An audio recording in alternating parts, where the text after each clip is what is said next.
The Treasury Department says Americans $450 billion in charitable donations last year shows greater distribution of wealth in the U.S. But data suggests otherwise.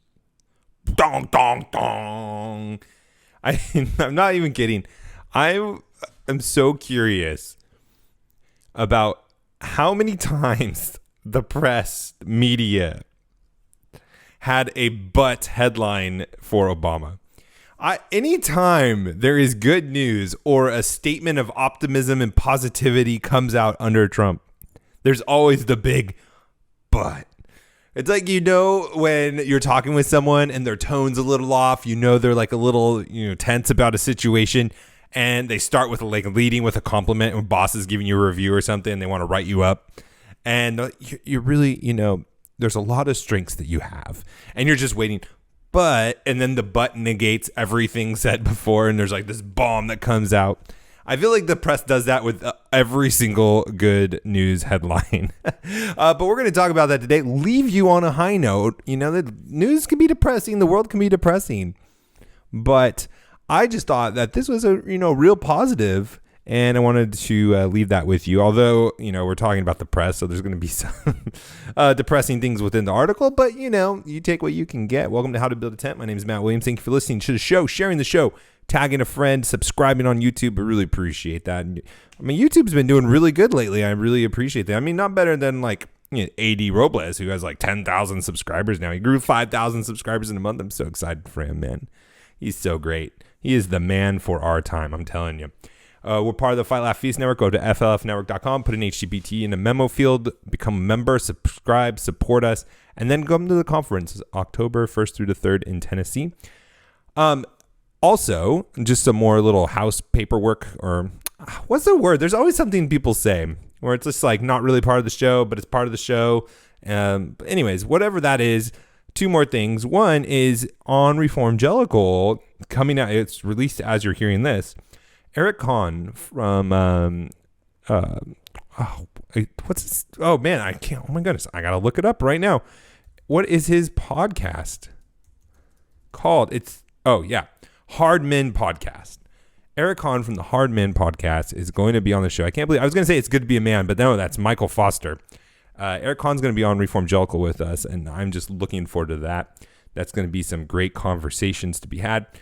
And lastly, I just wanted to ask for your prayers. There's some things that are in the works that I could really want to tell you about, and will be able to tell you about if they happen, and if not, then I won't.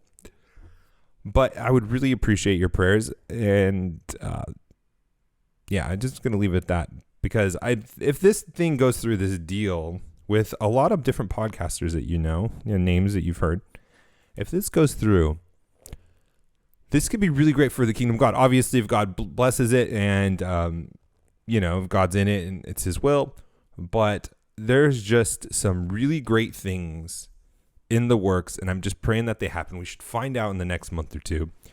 And so I just really, really would appreciate your prayers on that. All right, the Treasury Department says $450 billion in charitable donations last year show greater distribution of wealth in the U.S. And this is the thing that I love. And this Stephen Mnuchin, who I kind of like him. I like him as a Treasury Secretary. Says hardworking Americans a chance to give back to their communities. And isn't that great that this country that has these demonized elites, these rich people, the country in totality is being demonized, is being corrupt, that are disparity, they're stepping on, they're kicking on the little guy like, how dare you? They're just using you. They're putting you into the coal mines, the sweatshops, and they're just getting rich, smoking their cigars in their convertible Bentley. But no, we actually are incredibly charitable, and it has not changed. Despite becoming less and less of a Christian nation, we are becoming charitable, or more charitable than we ever have before in a dollar's perspective. Now, it's interesting that they talk about the data says something differently, that fewer people are giving more, which to the evil rich guy narrative, that really doesn't seem to fit, which is exciting. But then also they say, well, that just proves that there's income inequality. There's income inequality. They love that one. But I don't think it really has to do with income inequality. I think it has to do with fewer and fewer people are religious. Fewer and fewer people are Christians.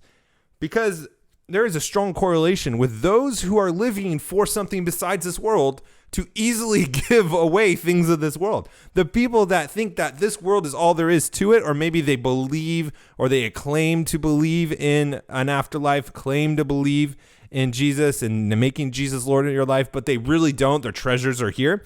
Well, there's a strong correlation with people like that hoarding and, accumulating the things of this world. I think there's something in the Bible about that. I could be wrong. But that is, to me, why we are seeing such decreases in the amount of people, even though we're seeing increases in the dollar amount. The decrease in the number of people giving, but an increase in the amount of giving is twofold, in my opinion. One is we're becoming less and less of a Christian nation. We're becoming far more secular, obviously, with the Marxist secularist religion that we are following. Is that an oxymoron, secular religion? But I mean, that's really what it is. 2020, why not? And also that the economy is going better. There's this great quote: a strong economy benefits giving. Whether we can point to any policy or set of policies is not as clear cut. So, this is a Market Watch article, by the way. So obviously, a strong economy benefits the giving. And that was in 2019, set records from 2016. Where there was the amount of giving was set as a record. But they can't even give Trump any credit for a strong economy in 2019. We can't really deny that the economy is super strong in 2019. But we can't say it's part of any policy or set of policies laid out.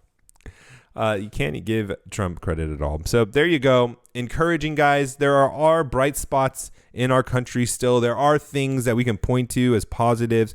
We can be encouraged. We can be part of this. We can increase our giving. We can pray about what charities we should support and things like that. I'm going to leave it there. Have a great weekend. Take some extra time. Maybe you usually listen to the whole 15 minutes of this episode. Go pray with your wife. Go pray with your children. Go raise them up in the admiration of the Lord, admonition of the Lord, and disciple them well. Fill the quiver with many arrows of children. They're so good. They're such a blessing. I love my kids. And kids are the hardest and most rewarding thing in life. Let me tell you that. That was supposed to be my sign off, but I just want to say this. It is foolish to think that the best things in life don't require hard work. That's true for your business, your career, definitely your kids and your family, your marriage. Those are all very labor-intensive things and intentional things that require sacrifice. But those are the best things in life. Have a great weekend. Enjoy your Sabbath. Enjoy your Lord's Day. Be refreshed. Encourage others in the body of Christ. And we'll talk to you next week.